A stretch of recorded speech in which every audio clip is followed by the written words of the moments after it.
Okay, so in this video I'm going to show you how you can import Google Maps 3D data into Blender. And just a word of warning, this process only works on Windows at the moment. This process was devised by a guy called Elie Michel, and if you find the process useful, I'd encourage you to go over here and donate. He came up with an add-on called Maps Model Importer, which lets you import this special 3D file. And the 3D file is created using a program called RenderDoc, which is an open source project for capturing 3D buffer. And we're going to import a 3D buffer from Google Maps on Google Chrome, so you're going to need Google Chrome as well. So first of all, you can download the add-on by going down to the releases page, downloading this file here. So save that to your add-ons folder. And once your download is finished, you want to head over to Blender, go to Edit, Preferences, go to the Add-ons tab, press Install, choose the place where you saved Maps Model Importer, press Install, and you'll just need to check this little box here to enable the add-on.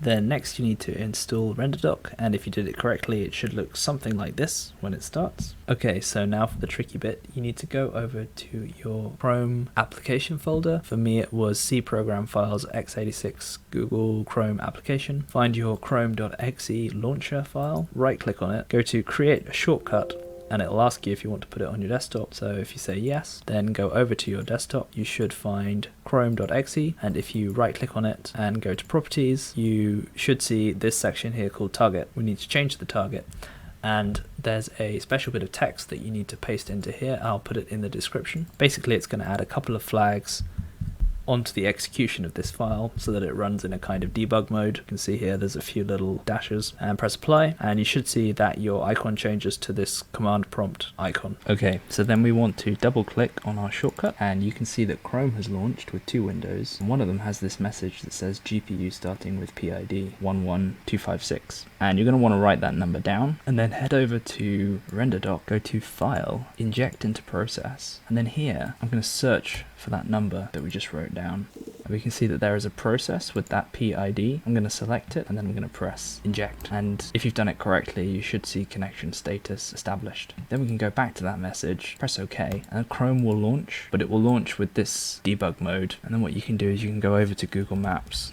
satellite view, go to an interesting location, position your camera so that it can see the thing that you want to capture. This is a bit like taking a screenshot. Go over to RenderDoc, and then if you press capture frames immediately and then just wiggle the viewport inside of Chrome, you should see that this little thumbnail pops up, and this is our captured 3D data. And if it's got these sections here, color pass 2, color pass 3, you've probably done it right. And so with this selected, we can go to File, Save Capture As, and then we can save an RDC file to a location that's convenient for us.